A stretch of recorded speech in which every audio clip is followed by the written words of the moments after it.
this look right here. That's the look of every single person inside the Lane Stadium at the end of that game. Yeah. Yeah. We're kind of running out of things to say here, right? Well, I mean, I think I heard the fans say it best at the end of the game after Syracuse scored that last touchdown. The chants were loud and clear of Fire Fuente. I'm not a fire the coach guy, Mike. I never have been. I never will be. But I mean, at this point, like, you're just inventing ways to lose at this point, aren't you? I mean, you've got a 6-point lead or whatever it was, 2-point lead, whatever. It doesn't even matter what the lead was. You have a lead, and you end up losing the game 41-36. Yeah, it was the biggest thing for me is Virginia Tech has a 9-point lead, and they give up not one touchdown but 2 on defense. Yeah. And usually what we see, and I hate that it's like becoming a usually, this is what we see when Virginia Tech collapses, right. But what we saw in the Notre Dame game was, the touchdown, the 2-point conversion, and then a 3-and-out, right, sandwich in between. Right. This drive for Virginia Tech featured a first down, right? And Virginia Tech needed one first down to ice the game, one more first down to ice the game. Couldn't do it. Punted away. Syracuse had the ball with a minute to go after the Peter Moore punt. Yeah. And Virginia Tech's defense, like it had all day, let Syracuse march right up the field. And it's just, I tweeted this out, and I try to be, this year especially, I've tried to be careful about, tweeting my thoughts right after the game when it's fresh, because, you got to rewatch and kind of see, right. And let it marinate a little bit, right? But the one thing that is a takeaway for me that I tweeted out that I think I'll have the same feeling tomorrow, when I wake up, is it's something different every week, Mm-hmm. 1 week it's the offensive line not playing well. Offensive line played better today, right? 1 week it's the quarterback, right? Burmeister was okay today, certainly playing hurt, right? Yeah. 1 week it's the running game. Well, Malachi Thomas, true freshman, had 3 touchdown runs today, coming out party. One of the few bright spots offensively all season for the Hokies. Right. And then even when you've seen the defenses play well, like today it wasn't going to be their day. So it's just something different every week. And I think that's why some sort of change needs to be made. And Paul, I think I would do it before the end of the season. I'm not usually that guy, but I think it's on the table now. I do think it's on the table now for sure. I mean, I don't know how you don't at this point, and I'm the same way, right? Like that's never been my thing. My dad is a big fire the coach guy, and it always drives me nuts because it's like, what is that going to do? It's you're not going to really achieve anything. Yeah, you might light a little bit of a fire under the backside of a few players, but I mean, at this point, what does it matter? Our colleague, Aaron McFarland from the Roanoke Times and the Richmond Times-Dispatch wrote an article that I thought was really, really good. I referenced it during the pregame show today that, they're the 5 things that Justin Fuente needs to do to keep his job. Yeah, it was very good. Number 1 on that list was to go 5-1 in the last 6 games, all winnable games. And going 0-1 today wasn't... It's not the start you want, right? Not the start you want. And the issue is that going 5-1 on paper seems feasible. The problem is Virginia Tech is not playing well enough situationally right now to win those 50-50 type football games. And this is the 3rd time we've seen it crop up in a loss.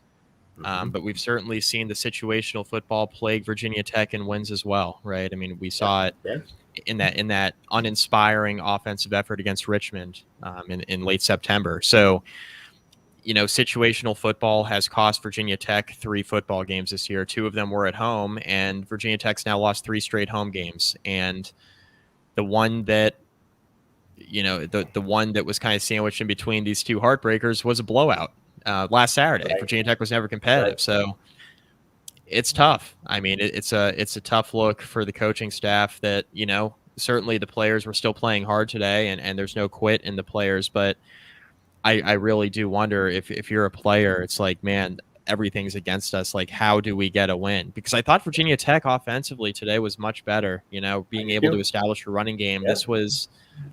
this is kind of what they were looking for all year long, like find a way to establish the run. And for Malachi Thomas to break out the way that he did, for the offensive line, which, had some issues in pass protection, but I thought was really good running the football today. Just really solid run blocking for them to play the way that they did, and for Virginia Tech to lose this game still is a really tough look. Wayne, I like the text message. Can Bud come in and interim for the next 3 years until Ham is ready? I mean, good. I don't know that that's the succession plan that you necessarily want, but no, I think we're done. And I you bring up the Hamilton thing real quick. I think everybody who was saying, yeah, fire Fuente and make Hamilton the head coach. I think we can probably table that for a little bit. Yeah. I mean, that was pretty bad today. Yeah. Defensively. The issue is too, and you mentioned if not now, when. I see. Here's the problem, right? Like let's take a look at what's available on this coaching staff. If you fire Fuente today, if you fire Fuente tomorrow, if you fire Fuente in 3 weeks, who takes over, right? Like, I mean, is Justin Hamilton ready? Hell no, he's not ready, man. Like, he was barely ready to take over as defensive coordinator, but, Virginia Tech was like, you know what, we're going to give this guy a shot. So is Brad Cornelson ready? Good God, no. We know that that's not the case. Right. So now you're starting to look at, like, don't get me wrong, I'd love to see Vance Weiss with the hat backwards running the show here, but, I mean, who runs this team in a situation where you let Fuente go? I think, unfortunately, Mike, you as Hokie Nation, y'all just got to ride this thing out, man. Like, yeah, I think so. And I said there needs to be a change, and I think I'm against midseason firings because, like you said, it doesn't. You're quitting on the players too. Right. Yeah. And I think it sends a bad message. But, if the players are quitting anyway, sure.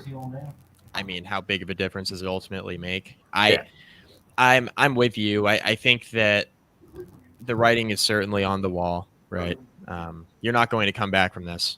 Right. You're not going to come back from losing to Pittsburgh by 3 scores, following up by losing, blowing a 9-point lead with 2 minutes left. And, they blew a 8-point lead against Notre Dame. You're not going to come back from that, So, yeah, I mean, it's just piling up, it's piling up.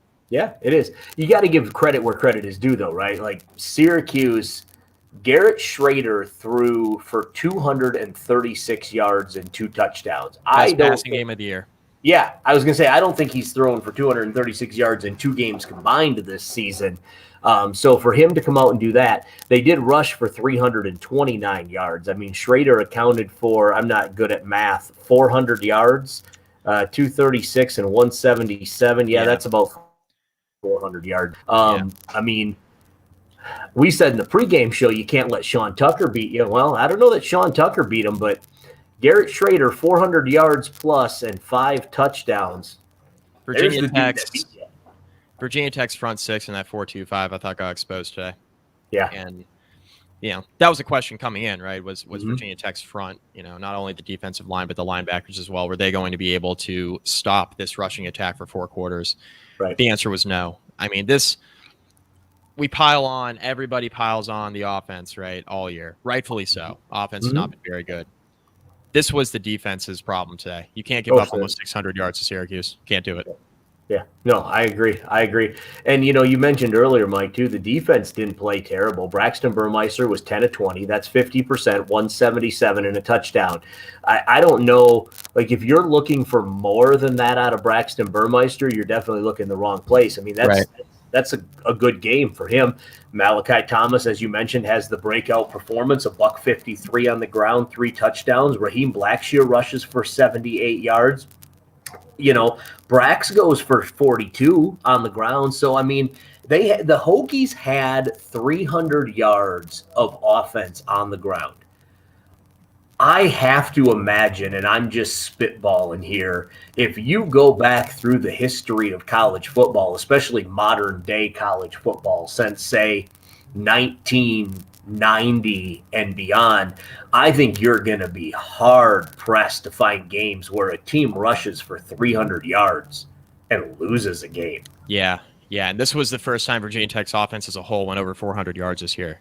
Yeah. So, I mean, this was a breakout day for the Virginia Tech offense, especially on the ground, and to still find a way to lose that game is pretty disheartening. And look, I think by and large, like I said, coming into this game, I thought by and large this year the Virginia Tech defense has been good, right? Right. But there have been times where you look at the defense, you're like, what are they doing, right? First quarter against West Virginia, right? Mm-hmm. Parts of the second half against North Carolina, and Middle Tennessee State there for a little bit. Like there have been times this year where it's like, man, what is the defense doing? And then Pittsburgh, of course, last week, the defense was kind of playing hands tied behind their back because the offense was so inept. So I got to give credit to Virginia Tech offensive coaching staff for bouncing back after a really poor showing last week. I think that the offense came out and played very well. It was pretty disheartening to see that defensive performance. Once the offense finally starts clicking a little bit, at least showing signs of life, the defense kind of rolls over and turns in that performance. Really, really disappointing. You want some even worse statistical news? You know me, Mike. I'm a baseball guy. I love the stats, right? Yeah, right. Fourth down efficiency, Syracuse, 4 for 4. Yeah. Third down efficiency, 7 of 17. And red zone efficiency, 3 of 4. Yeah. You got to get off the field, man. Got to get off the field. Yeah, I was. I listened to a decent amount of this game on the radio. John Laser was, on the call, of course, like he always is with Mike Burnup. And they brought up a great point and it was after one of Syracuse's. I think Syracuse had just converted to go 3 for 3 on third down, so of course they had one more later. Right. But he mentioned, if Virginia Tech were to lose this game, one of the bigger stories was going to be the fact they couldn't get off the field on 4th and short. And that is absolutely a huge storyline coming out of this football game. The fact that Syracuse picked up all 4 of their 4th down conversions. You give a team another set of downs 4 times in the game. I mean, they're going to take advantage of that, even if they only take advantage of it once. I mean, it was a 1-score game. That's the difference right there. Yeah, you've got to get off the field. Got to get off the field. Couldn't get off the field all day. I thought in spots Virginia Tech's defense played well, but then other times they just didn't, and they just could not get themselves off the field. And it's again comes down to situational football. A lot of times we're talking about it on the offensive side, but I think on the defensive side, situational football failed Tech today. Yeah, no, I agree 100%. I agree 100%. Yeah, I mean, it was both halves. Wayne Texan, he makes a good point. The end of the first half, there were debacles. The end of the game, there were debacles. It just felt like a comedy of errors out there, as far as not only the coaching, but the play on the field. Just the whole thing just seemed a miss during the entirety of that game. Yeah.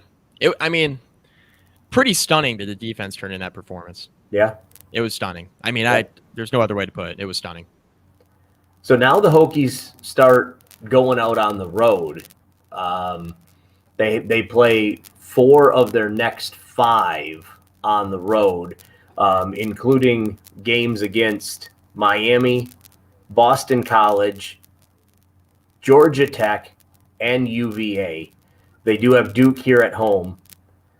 At this point, is there anything, Mike, that you've seen from this squad that leads you to believe that in the next 5 games they can come away with a winning record? I mean, for Tech to come away with a winning record at this point, they're 3-4. They have 5 games remaining. They got to win 4 out of the last 5 games. Yeah. To go 7-5. I mean, but here's the thing, right? Look at the teams that they're playing. I just rattled them off. Like these aren't world beaters, right? Like right. These are teams that are on the same level, or maybe even a little bit below Virginia Tech. But you gotta perform on the field. For sure. Yeah, and that's why I think the answer is no. Because I think Virginia Tech is not going to win all their 50-50 games. Mm-hmm. They're just not going to win all their 50-50 games. And that's what it's going to come down to. I mean, Virginia Tech should beat Duke, but Georgia Tech's a toss-up. Miami is probably going to be a toss. We'll see how Miami looks later against NC State, but that's probably going to be a toss-up. The UVA game, Tech's going to be the underdog. So we'll see. Wayne's wife wants to see Tucker. Can you get Tucker in the shot? Is there any way that we can the people he's under Tucker? He's under my feet right now. I keep trying to wrangle him because he's I'm getting text messages that they want to see your dog or cat, whatever you seem to be distracted. I will share a picture when I can. Yeah. Tucker is a golden retriever. He's what? He's about 90 pounds. He is. Oh no, he's actually lost some weight. He's 75 pounds. He turns 75-pound golden retriever. He turns 4 years old in January. So he's a little older than 3.5. And he's just a bundle of neurotic energy. Yes, for sure, no doubt about it. Tucker's probably mad the Hokies lost. That's the problem, man. That among other things. He just gets, in general, mad when I get on a phone call or video call, so it makes work meetings challenging. There you go. It's all good. Yeah. It's all good. Okay, so next week we'll have a Hokie House pregame show for everyone. Today's pregame show was very downtrodden. I don't know that next week's is going to be much more hype, boys and girls. I don't think so. But we'll be there. And we'll have the pregame show for you. Mike and I will be back here on the Voice of College Football with postgame. Also, we'll have the pregame show here from Hokie House, also on the Voice of College Football. Mike, I really don't have much else to say about this game. I mean, let's see if they can find another way to lose next week. Right. We'll see what happens. It's a tough watch right now. It is. Good news for me. Michigan Wolverines won. They look good today. They did look good, especially in the second half. Michigan State next week. Top 10 matchup in East Lansing. Huge game on Saturday. I'm glad the Hokies are on the road, so I don't have to worry about watching. Yeah, that'll be a night game. That Michigan State game, I think.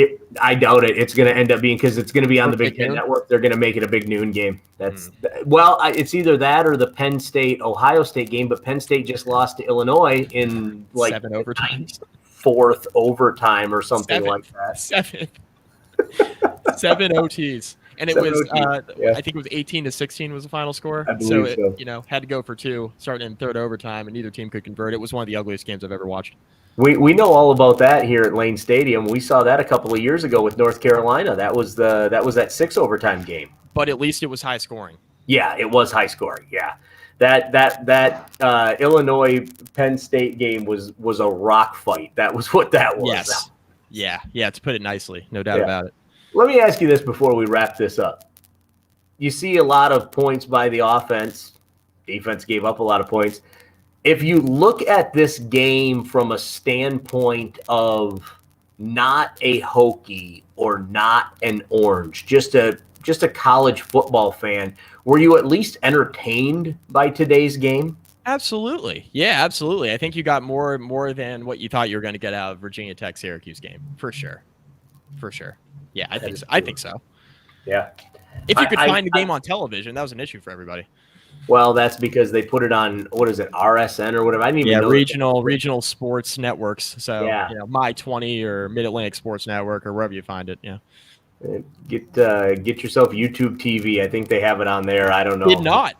Did they not? Did not. I have YouTube TV. Was unable to get. I had to find a stream. So I got some bootleg streams that I use for that kind of stuff, but you got to make sure you don't care about your computer because those streams tend to dump spyware all over the place on you. So not much you can do about that. All right, I'll let you go. Tucker needs to go for a walk. I'm going to go home to my 2 dogs and my wife.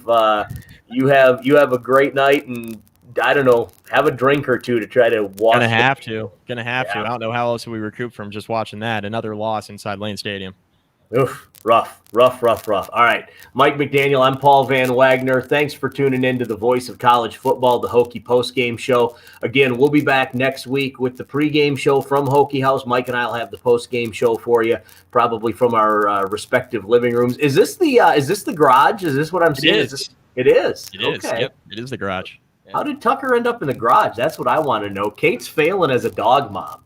She's upstairs napping, so I'm on dog duty. That's fair. That's fair. I'll talk to you next week. You take care of yourself. Appreciate it.